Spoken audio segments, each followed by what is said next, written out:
alates sellest päevast, kui ma panin esimest korda ette need vinged prillid, on päriselt ka minu elu muutunud 360 kraadi mugavamaks.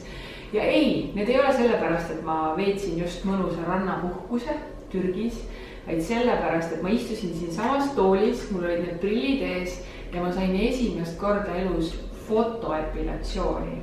Mis siis juhtus?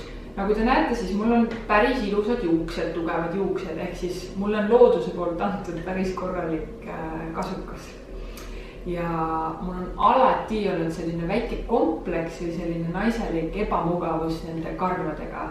Alati on raseerija kaasas, depilatsioonid, kõik see on minu jaoks selline peavalu olnud. Lava peal ma pean hea välja nägema, ikkagi kodus tahad olla hea, ilus, sile, värske, kogu aeg on tulnud sellised punnikesed, vahet ei ole, kui palju ma kreemitan või vaeva näen või kui hea kosmeetiku juures ma olen eelnevalt käinud erinevaid karvaeemaldusmeetodeid proovinud, ikka pole kasu olnud.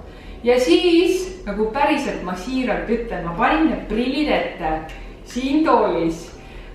Ma lasin endal teha kõige olulisemad piirkonnad ära, ka enda alused, sääred ja bikiini ja ma kartsin, et mul on valus või et see protseduur on kuidagi ebamugav või ebameeldiv, aga ei, selline valutu. Kogu see aeg läks nii kiiresti. Julia, kes mulle seda protseduuri teostas, oli nii sõbralik, nii soe. Me naersime, ma ei karjunud.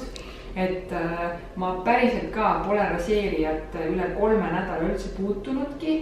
Mu nahk on sile, mõnus ja ma tundsin ennast reisil nagu 150% nii omas mahlas ja ma nautisin tõeliselt puhkust.